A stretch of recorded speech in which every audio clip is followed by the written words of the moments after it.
I'm making a video here on these Corvette Dymags.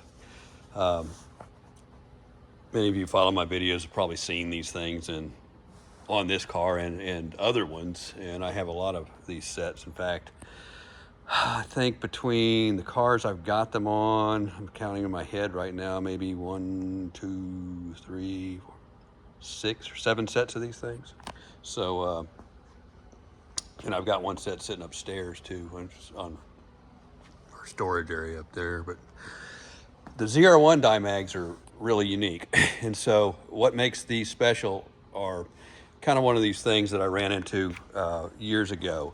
I had already had, I think, a Callaway twin turbo at the time, my 88, and that was my other one that's not even shown in any of this stuff, brand new one. And I went out searching for other Dymags, and this is an 89 car. This is my fast one here. And ran into this set of wheels. Now, when I ran into this set of wheels, I didn't find the wheels by themselves. I found them on a car. And so I had to buy the car to get the wheels. And being that these wheels are super rare, well, guess what? That car ended up being Tommy Morrison's car. And so Tommy Morrison, if anybody knows who he is, he set the world endurance record in these cars in the 1990, the EDS car.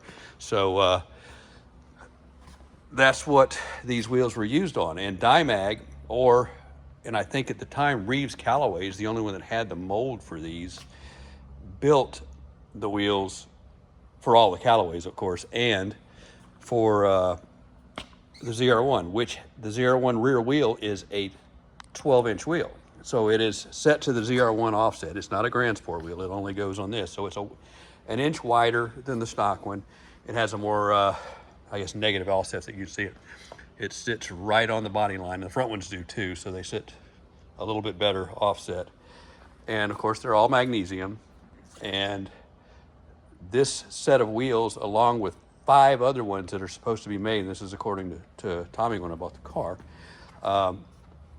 were used on the EDS car. So these things were on the car, and they'd switch them out, whatever times they needed the tires after 24 hours of running the thing. I don't know how many times they switched them. That would be a good thing to find out, and what wheels ran the most or the longest. But nevertheless, when that EDS car was done, I think they toured it around for a while, and then General Motors ended up calling for the destruction of that car. They crushed it. And I don't know if it went with one of the set of wheels or not, but there's 4 other sets around. And so Tommy put one of these sets, I think he had one on a couple of his race cars, and he had one on his personal ZR1. His personal ZR1 was pretty much one of his race cars. And so I bought it. It was a black 90 similar to this, with a ton of miles on it and not in great shape. So I bought that car, fixed it up a little bit, and realized it was just kind of a little too rough. And I took the wheels off and put a stock set of wheels on that car and sold the car. Of course, being that he's kind of famous in the Corvette world, it'd probably be worth something more today if I had held on to it. But like I said, when you're looking at ZR1s, everybody goes, oh, it's got to be no miles, oh, it's got to be nothing. Come on. Nobody gives these cars any credit for being nicely used or ran or with some history behind them. So in order to preserve the history, I've got the wheels on a perfect car. And so this car here, I actually raced these cars. When I say raced them, I did a little bit of street racing with them and a little bit of track stuff on another car. And I had another ZR1. I've had several of these cars, many of these cars over the years, the only car I damaged the motor in. And so if you watch the videos on that, I damaged the motor, not because of any fault of the motor or myself. It's before we detected the failing Multec injectors. And those things, when the car was getting warmer, it was leaning the injectors out, and I leaned the motor out and burned a valve in it. Nevertheless, I sold that car to a guy that knew everything, and he built a 415 in it. So that car's still running around today, nice. But this car here I think I bought this car with 7,000 or 8,000 miles on it when I got it. And it's got about 14, 15 on it now. And I've had it since the late 90s. And so I've just adult driven this car. It's very well kept. It's never hit a puddle of water. I've got some minor mods on it, like the the Grand Sport brakes I put on there. It's got a Doug Rippey chip, Desert Development exhaust, 410 gears. 410 gears, if I had to do it again, I wouldn't have done it again, but it's not really a detriment by any means to the car, but it only helps a little, and it's a lot of work to do, so just keep the rear gear stock. But it does make the car quicker, and if you really tractioned one of these cars with the 410s, you can break them into the 11s I've seen, but I've never tried it on this car, so. This is incorrect to the car. I actually got that. I don't remember who I got that from. It was hard to get the hold of those. I may have got those through Bowling Green. I got a few of them, but I put it on. Those went on a 91 car, so I put it on this 90 car because, well, it is the Endurance, and those wheels were the Endurance wheels. So sometime in that race in 1990, these wheels were on that EDS car running around that track at Fort Stockton at over 180 miles an hour. And ended up on Tommy Morrison's car, and I ended up buying them. Buying the car just to get the wheels. So this is actually the third or fourth car these wheels have been on. And when they went on this car, I went and refinished them again and put them on there. Now, a lot of people don't recognize what this is. Usually these things have a cap on them. And I've got the caps. You can put the caps right on them. But when I finished the wheels out, I had them finished out really nice on the inside. And I just took, these are actually just some chrome aftermarket lugs. And this is the bolt that goes in the cap of basically a stock 88, 89 wheel, and just to hold the bolt hole in there to hold the cap on. So it has a little peg hole right here for the cap. It's like your factory wheel. So the peg hole goes here and the bolt holds it there. And so that's how those work. And these are 1990 Corvette center caps. And to put those on, they actually don't fit right on there.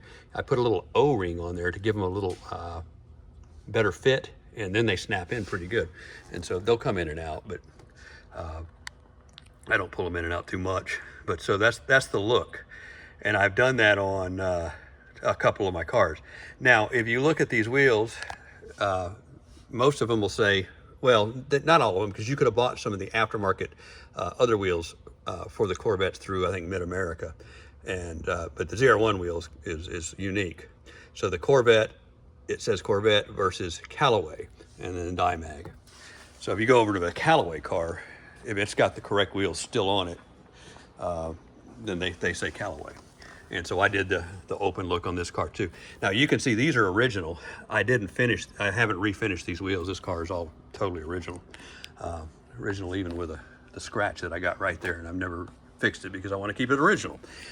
But it's fast, so never mind. So I did the same thing on this car. It's just got that and that, and so you can kind of see how this is more rough inside there.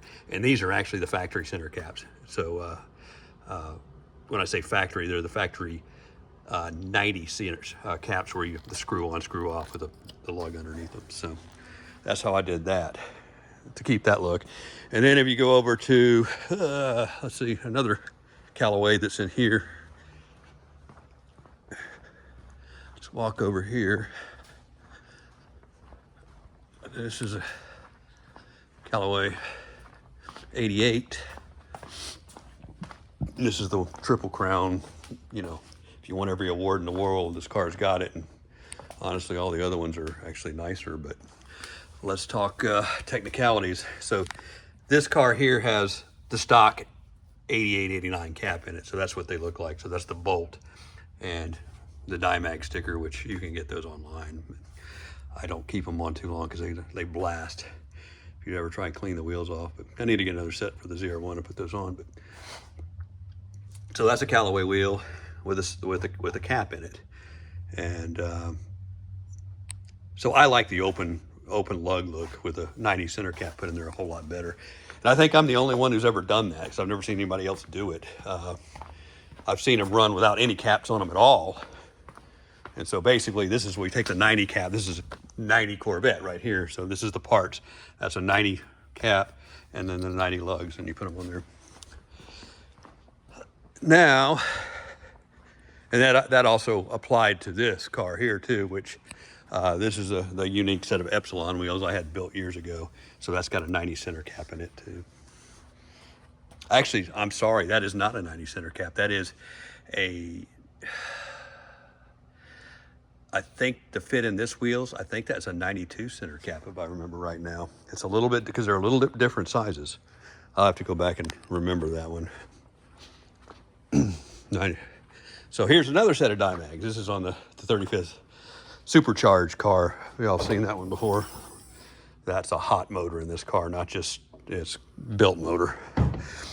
But anyway, there's a set of 315s on the Dymags. So the Dymags get away with putting the 315s on the back on a non-ZR1 wheel because they are just a little wider than the stock Corvette 9.5. These are 10-inch wheels basically. And so the 315s actually work fairly well.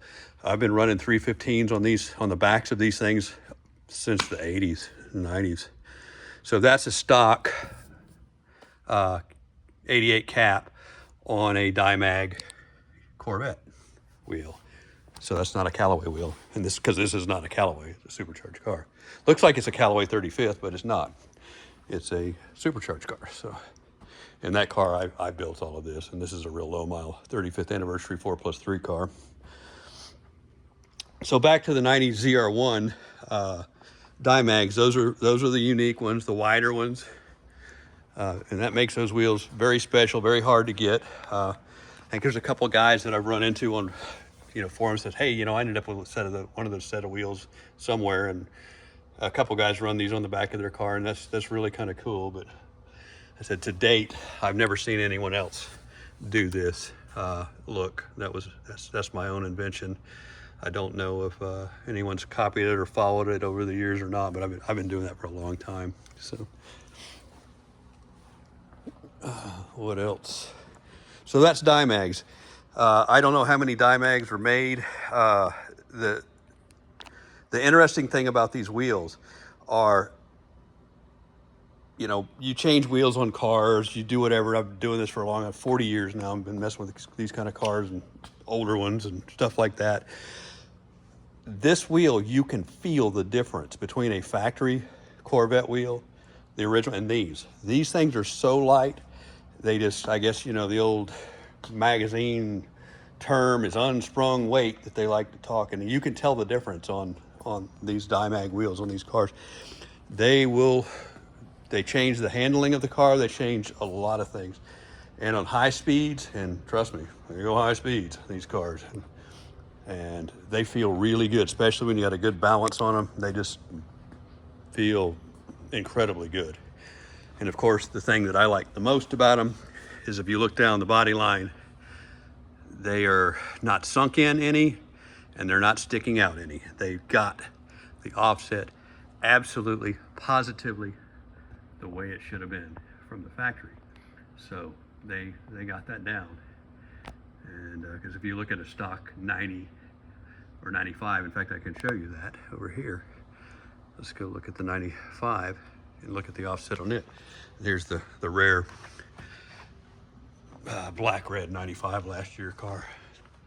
So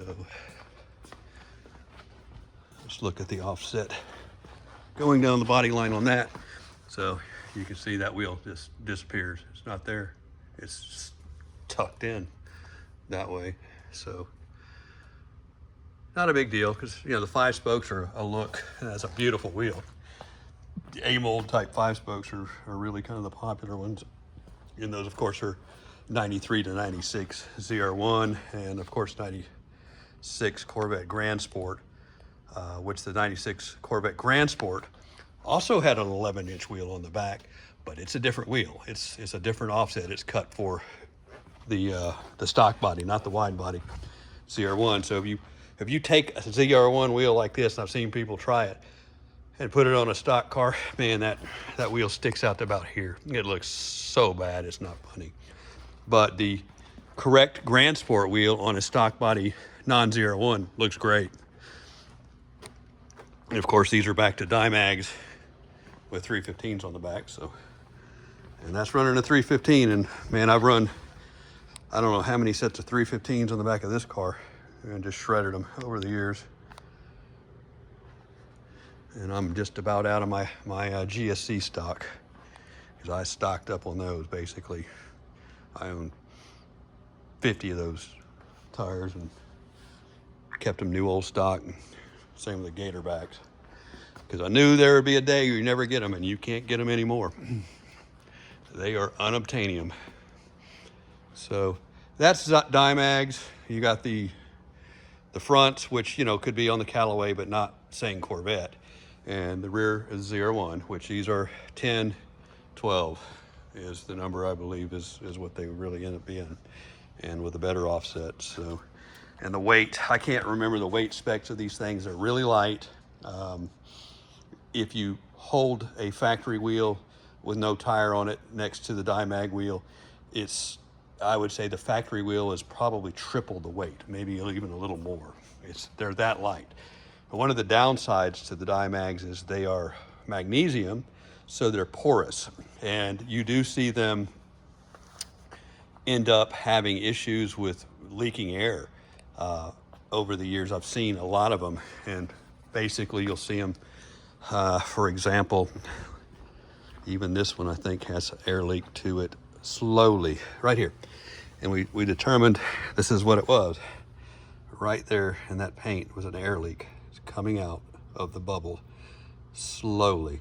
And so all that is on there right now is just a little dab of gray silicone that sticks on there real good, and that seems to shut it up. It's just so slow. I mean, you're talking about over 2 or 3, maybe 4 months, you'll see the air go down on them, but minor. So once I refinish those wheels again, I will definitely fix that issue on these, but I don't think I'm going to refinish them maybe in this lifetime, because these cars do not get the use they used to get, or these type of cars for me. They're just show cars now, capable show cars, all ready to go. But my drivers are beaters, and I tear them up, but I keep care of the nice stuff. So that is a video on Corvette Dymags. And the Dymag company, I really don't know that much about. I know they make, you know, motorcycle wheels. I've never owned a motorcycle with Dymag wheels, so I don't know much about them.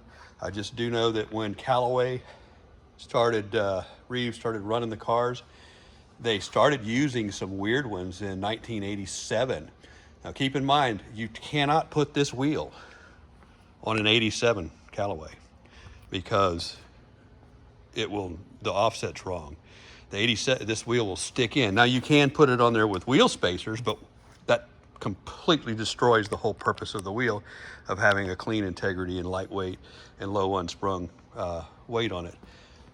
So, you know, 87 Corvettes have a different front suspension width.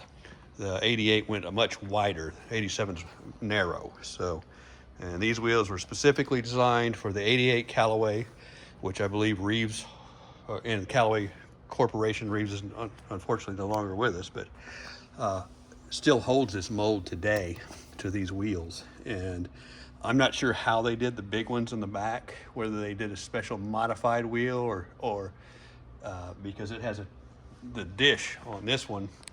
I'd like to really know how they did it. It's super deep, and so you see that big depth of that wheel right there. It actually has a complete another ridge from to there.